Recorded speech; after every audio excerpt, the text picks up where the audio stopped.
Well, good morning, everyone. This is a little rainy day here in Austin where I'm living, and oh my goodness, coffee is especially good today. I wanted to let you know this week we've been in our church talking about fishing and specifically about the most famous fisherman of all, Simon Peter. And fishing is not something that I'm really good at. Monica, my bride, on the other hand, she's really well known for her fishing ability. I was out not too long ago with her brother, Pat, and on Lake Fayette, which isn't too far from here, and they were catching bass left and right all morning long. I was catching absolutely nothing. And finally, out of frustration, I cast my water dog as far as my line would carry it. Just, I think I was mad. And it went over the branch of a tree that was coming up out of the water and just dropped into the water. And I was frustrated at that. And all of a sudden, a massive bass caught it and just came flying out of the water, and it was hooked. And I was trying to reel that bass over the branch back into the boat. And Monica was busy, of course, catching her own fish. Her brother, who was in charge of the trolling, he was paying absolutely no attention. He was talking to his little sister on the phone about what they were going to have for breakfast. So I couldn't get any help, and I struggled and tried to get that fish over the limb to no avail. It finally shook off and was free. And I told them, "Hey, you all messed up. I had such a big catch," and they all wanted to know, what in the world I was talking about. Well, I wasn't the only one that had a bad fishing day. Simon Peter did as well, and I had fun preaching about it this past Sunday. And in Luke chapter 5, it talks about him and his companions fishing all night, catching nothing, and washing their nets and getting ready to go home. And Jesus tells them, "Put out into the deep and let your nets down for a catch." And for Simon Peter, this had to be the most ridiculous suggestion or invitation of all. I mean, Jesus, after all, was a carpenter. What did he know about fishing? And now the carpenter was telling the professional fisherman what to do.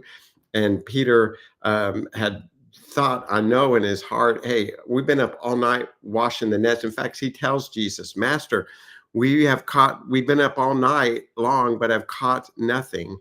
And they had washed their nets. It had taken hours to do that. They were just wanting to go home.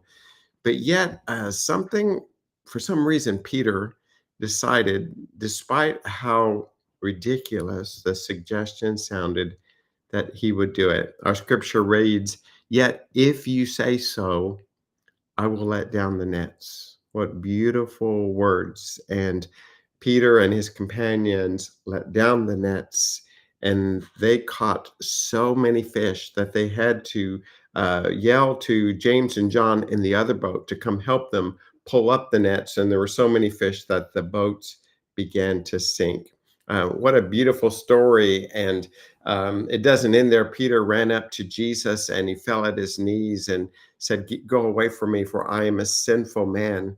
Peter realized that only God could do that. Only God could command the fish. This is a wonderful story, I think, for our Wednesday because it reminds us that even when life doesn't go our way, when our lives are full of frustration and failure, when life doesn't make sense, we can still trust God. That God invites us to not just live our lives as if his presence doesn't matter, as what I call being a practical atheist, but really trust God with the things that matter most to us: our relationships, things at work, our health, the problems and circumstances we're facing. Whatever comes our way, we can trust in a God who made us, the one who commands the fish, and the one who rules the universe. So today, my encouragement to you on this beautiful Wednesday is to put out into the deep with our God. Cast your nets one more time. Trust that God is present. Trust that God is that loves you, that God will see you through, and trust that God's blessings, God's plan, God's dream are just below the surface of the boat. So that's a word of encouragement for you today. Keep on keeping on. Don't give up on God because He certainly has not given up on you. So, praying for you this week. Thank you so much for joining me today. I hope you can join us if you're, especially if you're local, in our Vine groups, which is online, and we have an opportunity every week for a special devotional that you can sign up for, and we have a Bible study surrounding the same scripture on Tuesday, Wednesday, and Thursday. We even have a dinner on Wednesday nights that we celebrate together before we lean into it. So I hope you can join us because fellowship and connection is important because we all need somebody to help us pull the net into our boats. Well, keep casting your nets. And I can't wait to hear about your fishing stories.